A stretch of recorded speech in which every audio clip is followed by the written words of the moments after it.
오늘도 엘랄리오의 복된 시간을 여러분과 나누게 되었습니다. 오늘 먼저 성경 구절을 한 구절을 읽겠습니다. 여러분이 너무나 익숙한 구절이죠. 그러므로 염려하여 이르기를 무엇을 먹을까, 무엇을 마실까, 무엇을 입을까 하지 말라. 이는 다 이방인들이 구하는 것이라. 너희 천부께서 이 모든 것이 너에게 있어야 할 줄을 아시느니라. 너희는 먼저 그의 나라와 그의 의를 구하라. 그리하면 이 모든 것을 너희에게 더하여 주시리라. 우리는 이 구절을 참으로 좋아합니다. 그런데 이 구절을 어떻게 깨달아 받아들이고 있습니까? 그것은 한번 또 생각해 볼 문제입니다. 우리가 먼저 그의 나라와 그의 의를 구하면 그러면 그것 외에 마실 것, 입을 것 등등 모든 것들을 더하여 주실 것이다. 이 구절을 잘 보게 되면 이 구절을 여러분이 알고 있는 해석은 관점에 따라 맞기도 하고 틀리기도 합니다. 그래, 우리가 먼저 무엇을 먹을까, 무엇을 마실까, 무엇을 입을까, 세상 것을 위해서 염려하고 구하기 전에 먼저 우리가 하나님의 나라와 그 일을 구하면 그것은 다 이루어 주실 것이야. 라는 그동안의 가르침이 맞기도 하고 틀리기도 한다 이 말입니다. 우선 이방인들이 구하는 기도를 좀 더 정확히 살펴보자면 마실 것, 입을 것으로 대표되는 물질의 요구입니다. 실상 우리 믿는 성도들의 기도도 이와 크게 다를 바 없다고 생각이 되는데 우리는 우리의 돈벌이를 위해, 직장을 위해, 성공을 위해, 건강을 위해, 더 큰 성전을 위해 마음속에 설정해 놓은 물질적 목표를 위해 기도합니다. 이런 물질적인 것들을 성경에서는 마실 것, 입을 것이라고 표현한 것뿐입니다. 한편 위에서 말하는 이방인들의 기도를 역으로 생각을 해본다면 이런 어긋난 기도를 드리고 있었던 우리가 바로 이방인이라는 말입니다. 우리가 바로 이방인이라는 말입니다. 이방인들이 구하는 기도를 보세요. 마실 것, 입을 것으로 대표되는 물질을 요구합니다. 그렇다면 우리 믿는 성도들도 이와 크게 다를 바 없다고 생각한다면 우리가 바로 이방인이라는 말입니다. 성경에서 이방인이란 무엇인가요?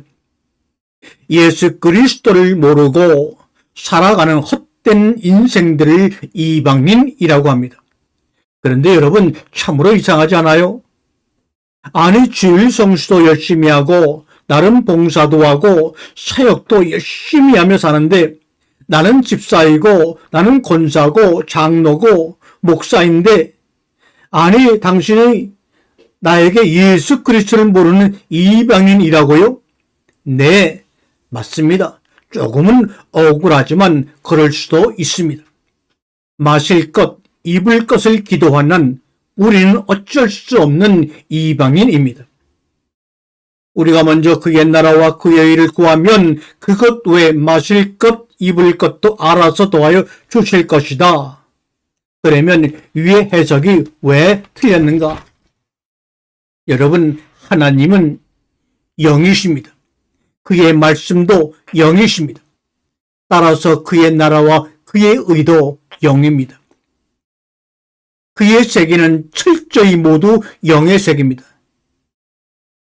그런데 여기서 영에 대한 오해가 생길 수 있으니 선한 생각과 말이라고 대입해서 생각을 해보도록 합시다. 이러므로 영의 세계이므로 이방인들의 관점으로 생각하는 마실 것, 입을 것과는 관계가 없습니다. 만약 관계가 있었다면 그의 나라와 그의 의를 구한 자들은 모두 풍족하게 살고 있어야 할 것입니다. 그런데 주변을 돌아보세요. 아니, 여러분과 저 자신을 보세요. 그런가요? 반대로 그의 나라와 그의 의를 구하지 않고 살아가면서도 우리 주변에는 얼마나 풍족하게 살아가는 인생들에 대해서는 해석이 불가능해집니다.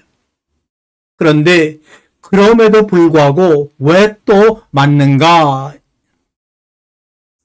그의 나라와 그의 의를 구하는 자에게는 실제로 마실 것, 입을 것을 풍족히 내려주시기 때문입니다. 다만 이방인이 구하던 그 마실 것, 그 입을 것이 아니라 영의 음료와 영의 옷을 말합니다. 여기서 잠깐 대다수의 분들이 그 마실 것과 그 입을 것이 본인들이 바라던 그것들이 아니라는 것을 어렴풋이라도 눈치채는 시점에서 큰 좌절을 느낍니다. 왜요? 내가 그동안 알고 있었던 하나님은 내가 원하는 것을 간절히 간구하면 무엇이든지 주시는 하나님이라고 알고 믿었는데 고작 받는다는 게 뭐야? 영의 음료와 영의 옷이라고? 그러면 풍요로운 물질의 약속은 어디 간 거야? 여기에서 고민이 생기는 겁니다. 그리고 그 고민하는 마음속에서 누군가가 칩싸게 들어와 살랑살랑 속삭입니다. 전능하신 하나님을 업신여기는 사단의 거짓 가르침입니다. 넘어가지 말라.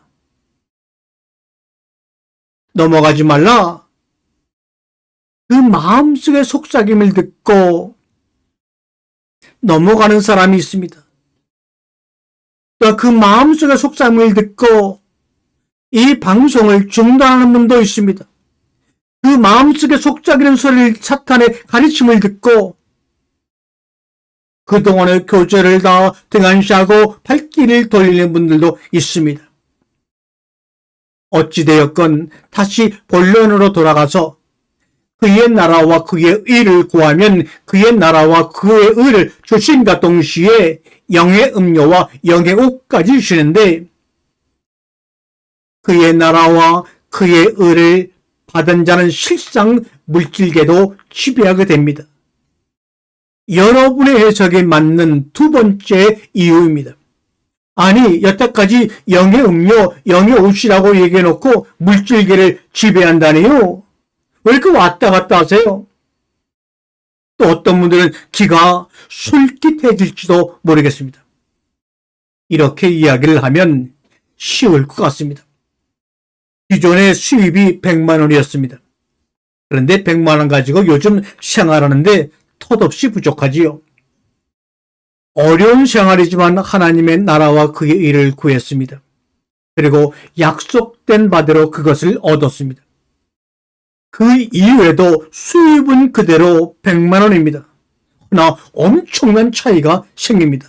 100만 원으로 늘 쪼들리고 걱정되고 한탄스럽고 원망스러운 마음으로 살아가던 세상살이가 이제는 기쁨과 여유로 넘쳐납니다.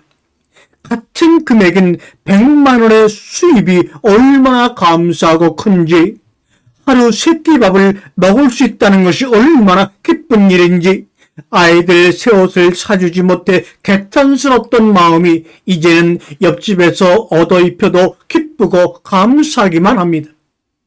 이 모든 것들이 가능할 수 있는 이유는 무엇일까요? 바로 하나님의 나라와 그의 의를 최우선으로 두고 구했기 때문입니다. 그 나라에서는 물질이라는 것은 무익한 것이기에 그렇습니다. 그 나라에서는 하나님만이 즐거움이기 때문에 그렇습니다. 결론적으로 말해서 같은 물질이라도 그 물질을 통해서 더 이상 빈곤이 아닌 풍요를 누리기 때문에 그의 나라와 그의 의를 구하면 이 모든 것을 더하시라는 애원이 온전히 성취되는 것입니다. 얼마 전 저는 그리스도가 우리에게 오시는 목적은 평안이라고 말씀드린 바 있습니다. 어떤 분들은 그게 다가 아니라고 하셨습니다만 사실 그게 다입니다. 그의 나라와 그의 의는 평안과 기쁨입니다. 역으로 그 사람의 마음 속에 평안과 기쁨이 없다면 그의 마음에는 아직 그리스도가 깨어나지 않았다는 반증입니다. 아무리 그 사람이 목사건 전도사건 장로건 새벽기도와 금식기도를 밥 먹듯 한다 해도 그 마음속에 하나님을 아는 지식으로 인한 깊은 평안과 기쁨이 있지 않으면 그는 그리스도와 함께 가지 않는다는 증거입니다. 그러하게 평안과 기쁨은 성령의 열매라고도 표현됩니다. 그러하기에 그의 나라와 그의 의를 구하게 되면 얻게 되는 것이 즉 삶에 있어 평안과 기쁨입니다. 평안을 너에게 끼치노니 곧 나의 평안을 너에게 주노라. 내가 너에게 주는 것은 세상에 주는 것 같지 아니하니라. 너희는 마음에 근심도 말고 두려움하지도 말라. 우리 주님이 말씀하셨어요. 예수께서 보혜사를 약속하시면서 제자들에게 주신 말씀입니다. 세상이 주는 것 같지 않은 참 평화를 주시겠다는 약속입니다. 이러하게 그리스도를 따른 성도들의 삶은 우선 고난입니다. 고난. 자기가 구축해 왔던 세상을 다 헐어야 예수 그를 만날 수 있으니 그 자신의 세상을 헐어가는 과정 자체가 얼마나 큰 고난이요 고통이겠습니까? 이 고난을 성경은 심판이라고 이야기하는 것입니다. 우리가 국어사전의 심판의 뜻과는 전혀 다르게 표현된 것이 성경서 말하는 심판입니다. 바로 이 고난을 성경은 심판이라고 말합니다. 예수를 따르려면 자기 십자가를 지고 쫓아야 한다고 말씀하십니다. 그 십자가가 거창한 순교의 길이거나 성직자의 길이 아니라 자기의 세상을 헐어야만 하는 그런 고난의 기름을 말씀하고 계신 것입니다.